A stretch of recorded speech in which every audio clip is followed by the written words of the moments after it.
Bien, vamos a discutir este caso que ya lo tenemos publicado en nuestro Instagram y que ha generado una gran polémica. Quizás el título no sea el más indicado, pero ya verán que no era fácil colocarle un título que estuviera 100% acorde con este caso que vamos a discutir. Bien, en Instagram yo les comentaba que se trataba de una paciente de 40 años de edad que consultaba con una prueba de embarazo positiva y una menorrea aproximadamente de 9 semanas.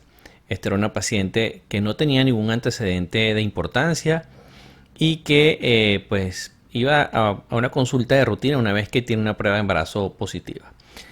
Se realiza, por supuesto, la evaluación de la paciente usando la vía intravaginal con el objeto de confirmar, datar y verificar la vitalidad fetal, las cuales pues se llevan a cabo sin mayores inconvenientes y obteniendo los siguientes hallazgos que vamos a ver en este video. Primero vamos a detallar el video cuadro a cuadro. Si ustedes se dan cuenta, esto es un corte transversal de este feto de 9 semanas. Se observa como un pequeño edema de partes blandas justo en esta zona y en esta otra zona.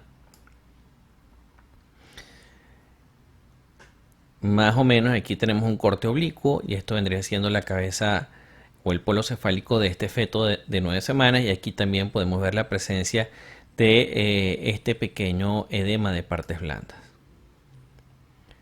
Muy bien, igual aquí. Y ya lo van a ver en el corte longitudinal.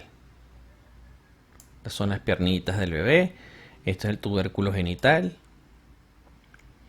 Este feto terminó siendo un feto masculino, sin embargo, pues a esta edad gestacional no podemos asignar el sexo de forma segura.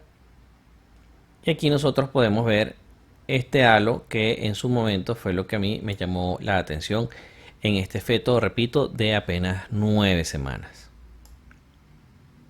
Muy bien, aquí creo que no hay duda alguna de que esto es el amnio. El amnios, esto es la cavidad amniótica, esto es la cavidad coriónica. Y aquí nosotros podemos ver este feto de 9 semanas en un corte prácticamente longitudinal y la presencia de estas zonas anecoicas que nos recuerdan a la que vamos a conseguir en los fetos que empiezan a ser un hidrops.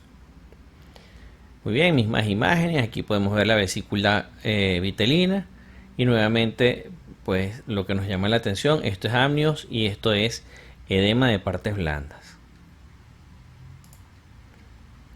Y aquí podemos ver correr el video, pues obvio que esto nos llama bastante la atención en este paciente.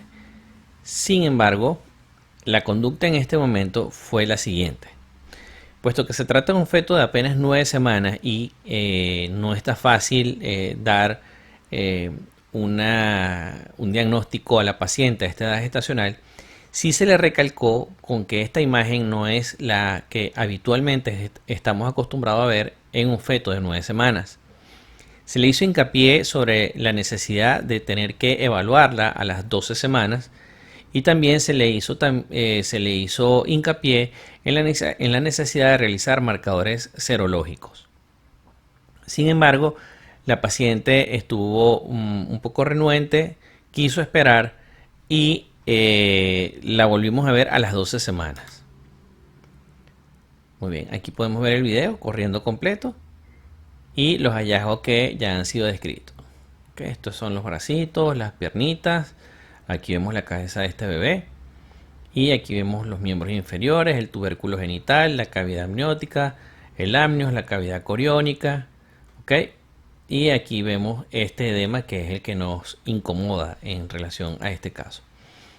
Bien, se le informó a la mamá sobre la necesidad de una nueva evaluación a las 12 semanas. También se le comentó que era necesario hacer los marcadores serológicos PAPA y beta HCG a las 10 semanas para luego evaluar a las 12. La paciente tampoco teníamos los marcadores disponibles, pero la paciente tampoco hizo mucho hincapié en realizárselos. Y se solicitó un laboratorio de rutina haciendo énfasis en la solicitud de marcadores para torcho. Luego la madre acude a las 12 semanas para el estudio morfogenético y por supuesto el cálculo de riesgo para trisomías y preeclampsia. Está además decirles que esta es una paciente que es una paciente con sobrepeso y que el riesgo para preeclampsia ya en este estudio nos dio alto. Y en ese momento el riesgo calculado para trisomías con el software de la FMF fue mayor a 1 en 100. Se le explicó a la paciente que debía realizarse una amniocentesis para realizar un cariotipo. Sin embargo, la mamá decidió no realizar este estudio y nos solicitó que le explicáramos si había alguna otra opción de estudio en la cual no se pusiera en riesgo el feto. Se le explicó a la mamá claramente los riesgos que existen cuando realizamos la amniocentesis. Se le explicó cómo se realizaba el procedimiento. Se le explicó que el riesgo de complicaciones es del 1% o menor. Sin embargo, la mamá no quiso saber nada de la amniocentesis y decidió realizar ADN fetal libre en sangre materna. Se le explicó que era también un test de cribado y que de salir positivo, entonces deberíamos ir a la amniocentesis. Sin embargo, la mamá tomó esta opción. Le tomaron la muestra en varias oportunidades hasta que por fin pudieron tener una muestra adecuada. El laboratorio, la muestra fue enviada a Sequanon Laboratories en Estados Unidos y fíjense que nos dio que tenía un sexo fetal consistente con un feto masculino y nos dio negativo para trisomía 21, 18 y 13. La fracción fetal que se procesó era la adecuada. Recuerden que por encima de un 4 o un 5% es adecuado. Esto tenía un 8%. Y la madre, este informe que nos enviaron tiene dos partes, una donde nos explica lo que ya les mostré y también otra donde nos habla sobre la especificidad, la sensibilidad para cada una de las alteraciones cromosómicas y pues nos explica más o menos en qué consiste el test.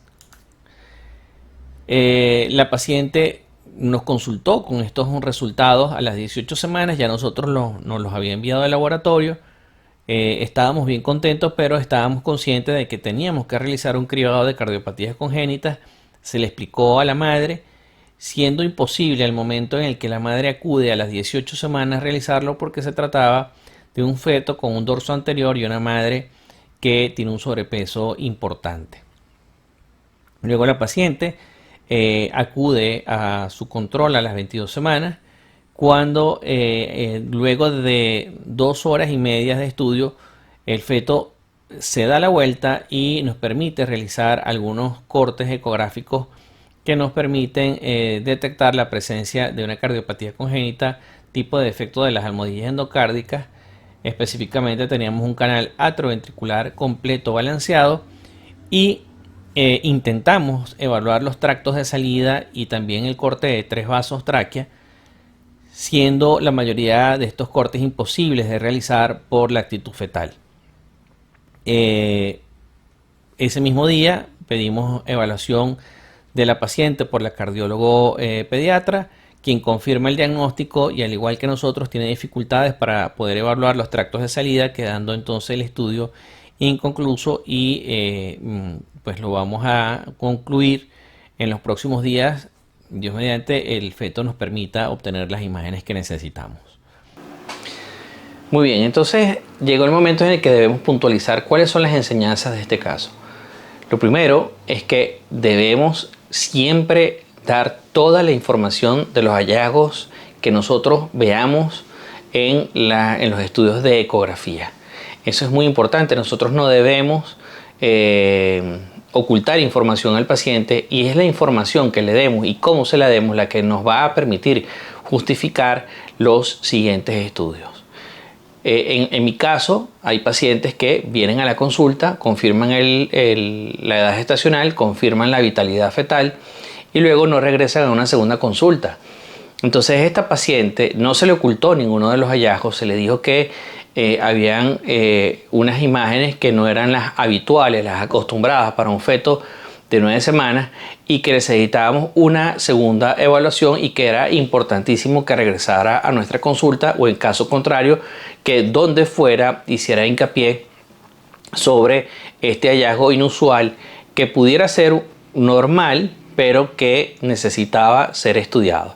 Así que yo no soy partidario de esconder información a ningún paciente. El paciente tiene que ser informado. Nosotros no somos culpables de lo que el paciente tiene. Nosotros sencillamente estamos llevando a cabo una labor de prestar un servicio médico óptimo y de explicarle qué es lo que nosotros estamos viendo. Lo segundo importante es la diferencia entre lo que vendría siendo un test diagnóstico y un test de cribado.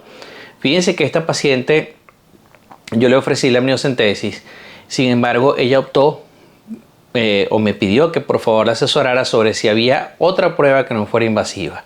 Y ella entendió que el test de ADN en sangre materna era un test de cribado, era un test de screening y que por lo tanto no era un test diagnóstico, y que posteriormente, si daba positivo, nosotros teníamos que ir a una prueba confirmatoria. También entender para qué sirven los test, el ADN en sangre materna, y también, pues, por supuesto, el cariotipo. ¿Qué es el cariotipo y qué información nos da? Y qué es el ADN en sangre materna y qué información nos da.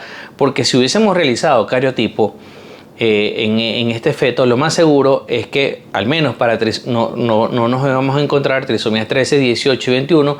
No sabemos si hay alteraciones en el resto de los cromosomas, pero por lo menos hasta ahora, fíjense que para trisomías la paciente estaba dando completamente negativo.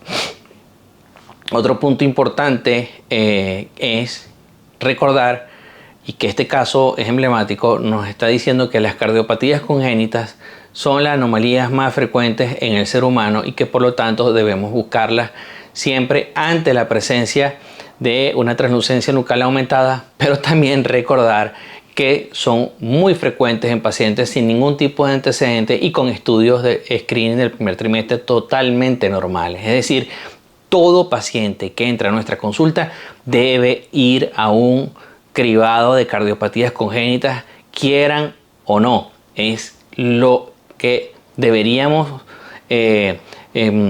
transmitirles a las pacientes. Recuerden que nosotros no podemos operar un cromosoma, pero lo que sí podemos hacer es un diagnóstico oportuno de una cardiopatía y evitar que ese feto luego, cuando nazca, muera de forma precoz por una cardiopatía no diagnosticada, no atendida y no corregida a tiempo. Entonces es justo allí donde nosotros podemos hacer una gran diferencia.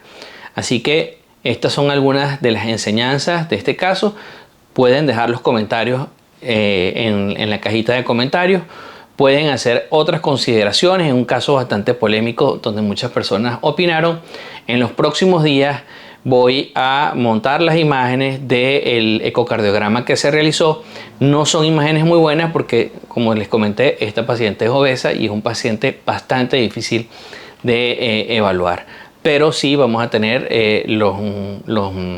la vista, o mejor dicho, vamos a poder ver la cardiopatía que se diagnosticó y que luego también se confirmó por cardiología pediátrica. Un fuerte abrazo y gracias por visitar el canal.